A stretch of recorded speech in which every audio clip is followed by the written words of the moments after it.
नमस्कार, तुम्हा सर्वांचं आपल्या स्टडी पॉईंट या यूट्यूब चॅनलमध्ये स्वागत आहे। तर ओल्ड पेन्शन स्कीम महाराष्ट्र सर्वोच्च न्यायालयाचा मोठा निर्णय। अमरावती नागपूर विभागातील 28 प्राध्यापकांना जुनी पेन्शन लागू। बघा, एकूणच याबद्दल संपूर्ण सविस्तर माहिती या व्हिडिओच्या माध्यमातून आपण जाणून घेणार आहोत। तत्पूर्वी तुम्ही जर आपल्या स्टडी पॉईंट या यूट्यूब चॅनलवरती जर नवीन असाल तर आपल्या या चॅनलला लगेचच लाईक आणि सबस्क्राईब करायला विसरू नका।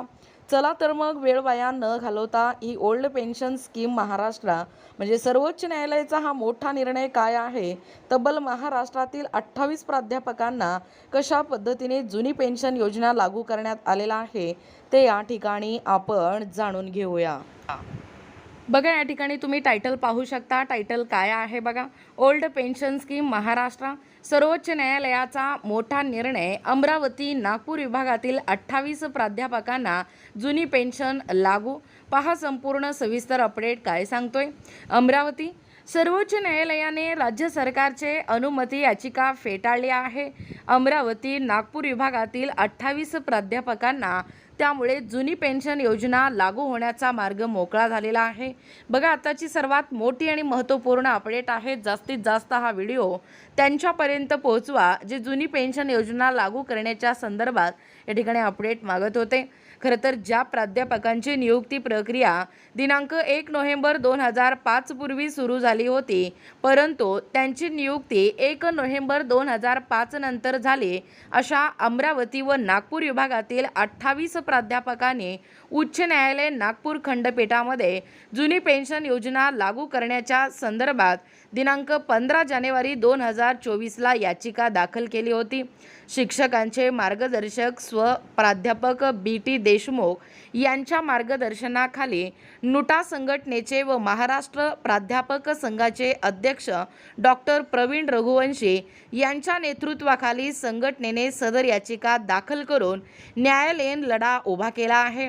डॉक्टर राजेश मिरगे व इतर 27 प्राध्यापक विरुद्ध महाराष्ट्र शासन या केसमध्ये उच्च न्यायालय नागपूर खंडपीठाने दिनांक 13 ऑगस्ट 2025 रोजी याचिकाकर्त्यांच्या बाजूने निर्णय दिला होता। न्यायालयाने शासनाला 3 महिन्याच्या आत संबंधित 28 प्राध्यापकांना जुनी पेन्शन योजना लागू करण्याचे निर्देश दिले, परंतु महाराष्ट्र शासनाच्या उच्च शिक्षण विभागाने या संदर्भात कोणतीच कारवाई व अंमलबजावणी न केल्याने सदर प्राध्यापकांनी डिसेंबर 2025 मध्ये उच्च न्यायालय नागपूर खंडपीठात अवमान याचिका दाखल केली। सदर अवमान याचिकेची सुनावणी नागपूर खंडपीठामध्ये सुरू असताना उच्च शिक्षण विभागाने सर्वोच्च न्यायालयामध्ये सदर प्रकरणांमध्ये विशेष अनुमती याचिका दाखल करण्याचा प्रयत्न केला, परंतु सर्वोच्च न्यायालयाने सदर याचिका फेटाळली व संबंधित प्राध्यापकांना जुनी पेन्शन योजना लागू करण्याचा मार्ग हे प्रशस्त झाला।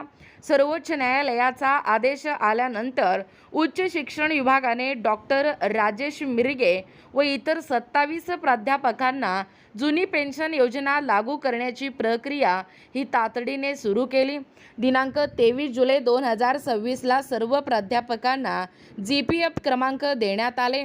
अशा प्रकारे नुटा संघटनेच्या नेतृत्वाखाली महाराष्ट्रातील प्राध्यापकांना जुनी पेन्शन योजना लागू करण्याचा न्यायालयीन लढा यशस्वी झाला।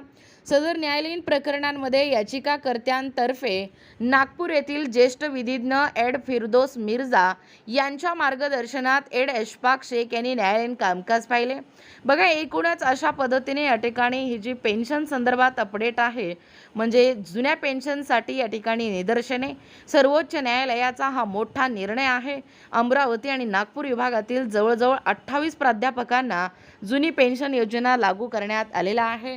याबद्दल संपूर्ण सविस्तर माहिती या व्हिडिओच्या माध्यमातून आपण जाणून घेण्याचा प्रयत्न केलेला आहोत। अशाच प्रकारे नाविन्यपूर्ण, महत्त्वपूर्ण, ताज्या घडामोडी पाहण्यासाठी किंवा तुम्हाला जर आमच्या अध्यापनाचे व्हिडिओ आवडत असतील तर आपल्या स्टडी पॉईंट या यूट्यूब चॅनलला लगेचच लाईक आणि सबस्क्राईब करायला विसरू नका। भेटूया अशाच पुढच्या नवीन व्हिडिओमध्ये। तोपर्यंत धन्यवाद।